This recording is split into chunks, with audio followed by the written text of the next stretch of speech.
Channel पे नए हो तो लाइक शेयर सब्सक्राइब कर देना। ऐप का एक सब्सक्राइब हमें आगे बढ़ने में मोटिवेट करता है। अच्छा लगे तो कमेंट में जय कृष्णा लिख देना। चलिए शुरू करते हैं।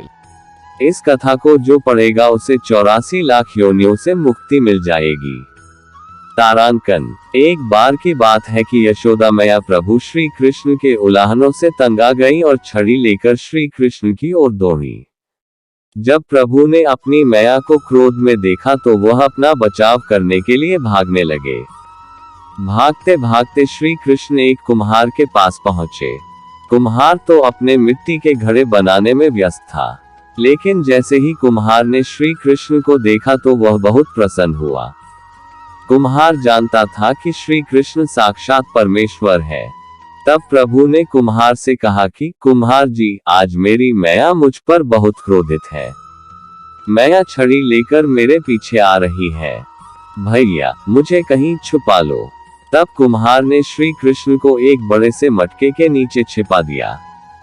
कुछ ही क्षणों में मैया यशोदा भी वहां आ गई और कुम्हार से पूछने लगी, क्यों रे कुम्हार, तूने मेरे कन्हैया को कहीं देखा है क्या? कुम्हार ने कह दिया, नहीं मैया, मैंने कन्हैया को नहीं देखा। श्री कृष्ण ये सब बातें बड़े से घड़े के नीचे छुपकर सुन रहे थे। मैया तो वहां से चली गई। अब प्रभु श्री कृष्ण कुम्हार से कहते हैं, कुम्हार जी, यदि मैया चली गई हो तो मुझे इस घड़े से बाहर निकालो। कुम्हार बोला, ऐसे नहीं प्रभु जी, पहले मुझे 84 लाख योनियों के बंधन से मुक्त करने का वचन दो। भगवान मुस्कुराए और कहा, ठीक है, मैं तुम्हें 84 लाख योनियों से मुक्त करने का वचन देता हूँ। अब तो मुझे बाहर निकाल दो। कुम्हार कहने लगा, मुझे अकेले नहीं प्रभु जी, मेरे परिवार के सभी लोगों को भी 84 लाख योनियों के बंधन से मुक्त करने का वचन दोगे तो मैं आपको इस घड़े से बाहर निकालूंगा। प्रभु जी कहते हैं, चलो ठीक है, उनको भी 84 लाख योनियों के बंधन से मुक्त होने का मैं वचन देता हूँ। अब तो मुझे घड़े से बाहर निकाल दो। अब कुम्हार कहता है, बस प्रभु जी, एक विनती और है, उसे भी पूरा करने का वचन दे दो तो मैं आपको घड़े से बाहर निकाल दूंगा। भगवान बोले, वो भी बता दे, क्या कहना चाहते हो? कुम्हार कहने लगा, प्रभु जी, जिस घड़े के नीचे आप छुपे हो उसकी मिट्टी मेरे बैलों के ऊपर लाद के लाई गई है। मेरे इन बैलों को भी 84 के बंधन से मुक्त करने का वचन दो। भगवान ने कुम्हार के प्रेम पर प्रसन्न होकर उन बैलों को भी 84 के बंधन से मुक्त होने का वचन दिया। प्रभु बोले, अब तो तुम्हारी सब इच्छा पूरी हो गई, अब तो मुझे घड़े से बाहर निकाल दो।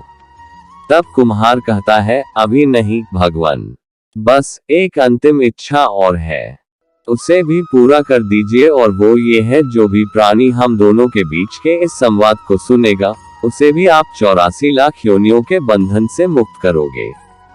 बस ये वचन दे दो तो मैं आपको इस घड़े से बाहर निकाल दूंगा।